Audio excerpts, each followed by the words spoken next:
प्रभु यीशु मसीह का सुसमाचार।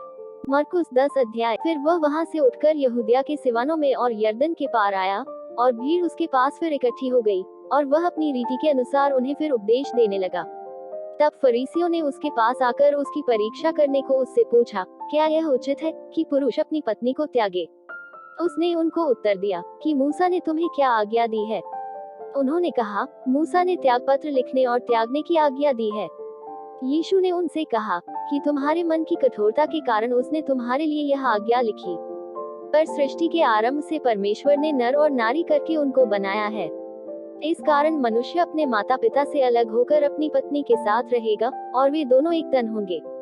इसलिए वे अब दो नहीं पर एक तन हैं। इसलिए जिसे परमेश्वर ने जोड़ा है उसे मनुष्य अलग न करे। और घर में चेलों ने इसके विषय में उससे फिर पूछा। उसने उनसे कहा, जो कोई अपनी पत्नी को त्याग कर दूसरी से ब्याह करे तो वह उस पहली के विरोध में व्यभिचार करता है, और यदि पत्नी अपने पति को छोड़कर दूसरे से ब्याह करे तो वह व्यभिचार करती है। फिर लोग बालकों को उसके पास लाने लगे कि वह उन पर हाथ रखे, पर चेलों ने उनको डांटा। यीशु ने ये देख क्रोध होकर उनसे कहा, बालकों को मेरे पास आने दो और उन्हें मना न करो, क्योंकि परमेश्वर का राज्य ऐसों ही का है। मैं तुमसे सच कहता हूँ कि जो कोई परमेश्वर के राज्य को बालक की नाई ग्रहण न करे, वह उसमें कभी प्रवेश करने न पाएगा। और उसने उन्हें गोद में लिया और उन पर हाथ रखकर उन्हें आशीष दी। और जब वह निकलकर मार्ग में जाता था, तो एक मनुष्य उसके पास दौड़ता हुआ आया और उसके आगे घुटने टेक कर उससे पूछा, हे उत्तम गुरु, अनंत जीवन का अधिकारी होने के लिए मैं क्या करूं? यीशु ने उससे कहा, तू मुझे उत्तम क्यों कहता है? कोई उत्तम नहीं, केवल एक, अर्थात परमेश्वर। तू आज्ञाओं को तो जानता है, हत्या न करना, व्यभिचार न करना, चोरी न करना, झूठी गवाही न देना, छल न करना, अपने पिता और अपनी माता का आदर करना। उसने उससे कहा, हे गुरु, इन सबको मैं लड़कपन से मानता आया हूँ। यीशु ने उस पर दृष्टि करके उससे प्रेम किया और उससे कहा, तुझ में एक बात की घटी है, जा, जो कुछ तेरा है उसे बेचकर कंगालों को दे, और तुझे स्वर्ग में धन मिलेगा, और आकर मेरे पीछे हो ले। इस बात से उसके चेहरे पर उदासी छा गई, और वह शोक करता हुआ चला गया, क्योंकि वह बहुत धनी था। यीशु ने चारों ओर देखकर अपने चेलों से कहा, धनवानों को परमेश्वर के राज्य में प्रवेश करना कैसा कठिन है। चेले उसकी बातों से अचंभित हुए। इस पर यीशु ने फिर उनको उत्तर दिया, हे बालकों, जो धन पर भरोसा रखते हैं, उनके लिए परमेश्वर के राज्य में प्रवेश करना कैसा कठिन है। परमेश्वर के राज्य में धनवान के प्रवेश करने से ऊंट का सुई के नाके में से निकल जाना सहज है। वे बहुत ही चकित होकर आपस में कहने लगे, तो फिर किसका उद्धार हो सकता है? यीशु ने उनकी ओर देखकर कहा, मनुष्यों से तो यह नहीं हो सकता, परंतु परमेश्वर से हो सकता है, क्योंकि परमेश्वर से सब कुछ हो सकता है। पतरस उससे कहने लगा कि देख, हम तो सब कुछ छोड़कर तेरे पीछे हो लिए हैं। यीशु ने कहा, मैं तुमसे सच कहता हूँ कि ऐसा कोई नहीं जिसने मेरे और सुसमाचार के लिए घर या भाइयों या बहनों या माता या पिता या लड़के बालों या खेतों को छोड़ दिया हो, और अब इस समय 100 गुना न पाए, घरों और भाइयों और बहनों और माताओं और लड़के बालों और खेतों को, पर उपद्रव के साथ और परलोक में अनंत जीवन। पर बहुतेरे जो पहले हैं पिछले होंगे, और जो पिछले हैं वे पहले होंगे।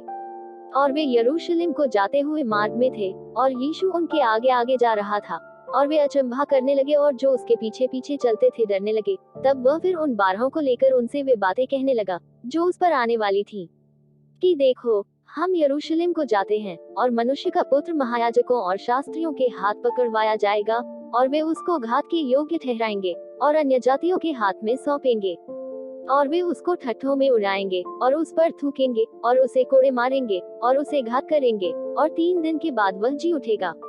तब जब्दी के पुत्र याकूब और यूहन्ना ने उसके पास आकर कहा, हे गुरु, हम चाहते हैं कि जो कुछ हम तुझसे मांगे वही तू हमारे लिए करे।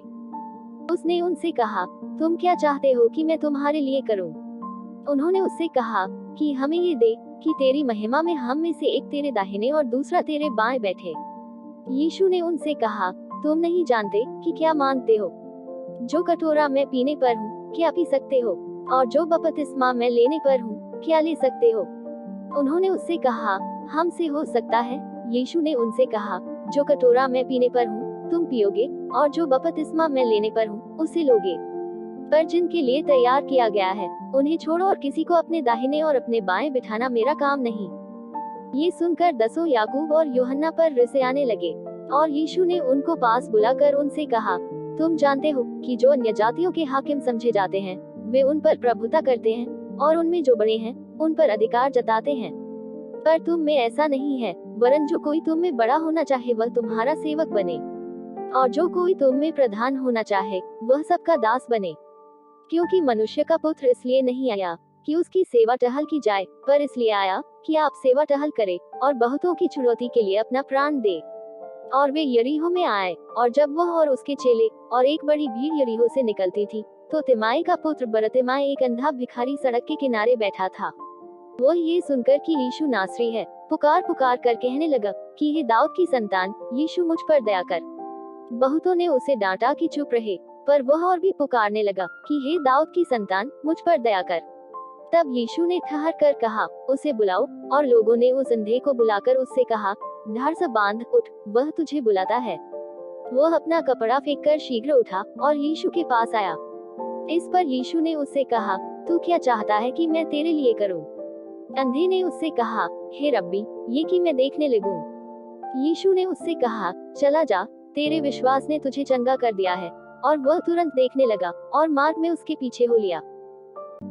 आप सभी को इन वचनों के द्वारा ढेर सारी आशीष मिले। हम उद्धारकर्ता यीशु मसीह के नाम से मांगते हैं, आमीन। आप सभी को जय मसीह की।